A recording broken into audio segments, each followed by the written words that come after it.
जय गुरु जी संगत जी। आज का प्रकरण है सेवा।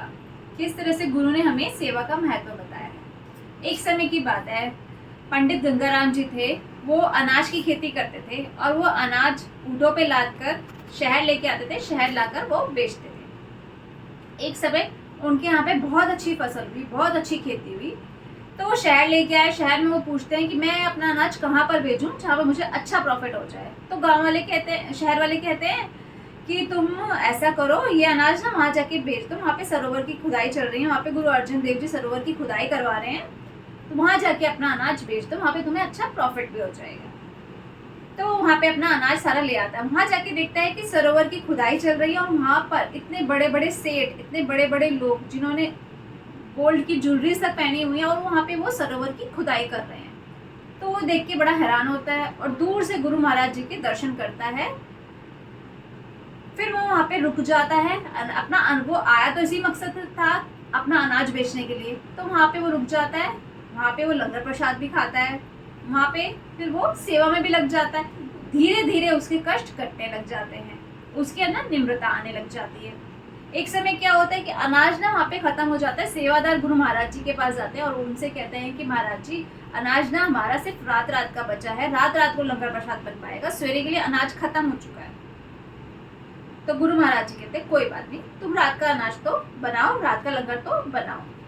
तो रात का लंगर बन जाता है। सुबह होती है, लंगर बनता ही नहीं क्योंकि अनाज ही नहीं होता है। और वो उसके मन में ये लग रहा होता है कि गुरु महाराज जी अब मेरे से अनाज मांगे।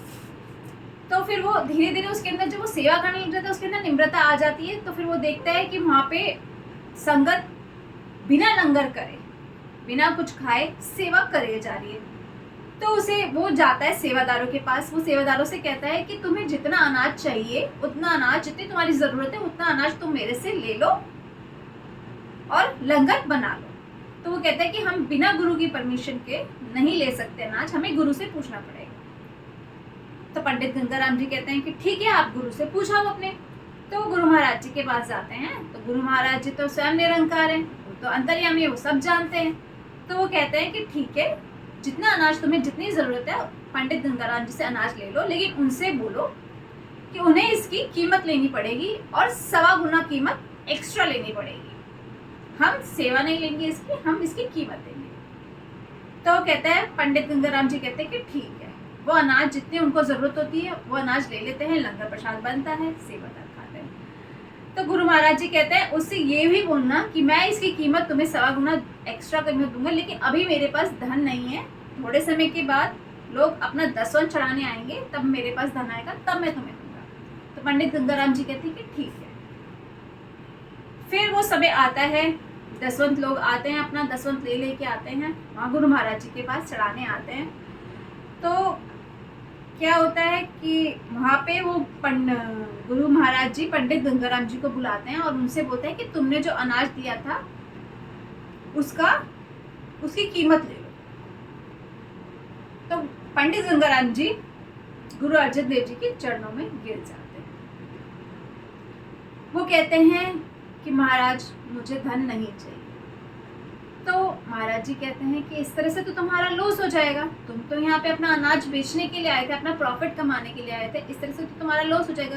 कहते कि महाराज जी, मेरा इसमें कोई लॉस नहीं है, मुझे आपको अगर कुछ देना ही है तो आप अपनी कृपा दे दीजिए मुझे। तो गुरु महाराज जी उससे प्रेम भरी निगाहों से देखते हैं।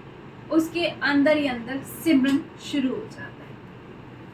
वो कहता है कि महाराज जी, मुझे अपना सिख बना लीजिए, मुझे यहाँ पे ही रहने दीजिए, मुझे आपकी सेवा करनी है, मुझे अपने गांव नहीं जाना है, मुझे कोई कार्य नहीं करना है, मैं बस आपके पास आपकी सेवा करना चाहता हूँ। गुरु महाराज जी उसे प्रेम भरी निगाहों से देखते हैं। उसके रोम रोम में सिमरन ही सिमरन शुरू हो जाता है। तो वहाँ पे रहता है, बहुत टाइम वहाँ पे सेवा करता है गुरु महाराज जी के पास। फिर गुरु महाराज जी उसको कहते हैं कि तू अब अपने गाँव जा, वहाँ पे सबको गुरु के नाम से जोड़। तो फिर वो अपने गांव चला जाता। इस तरह से गुरु हर एक बंदे को निहार करते हैं। जय गुरु जी, शुक्राना गुरु जी, लख लख शुक्राना।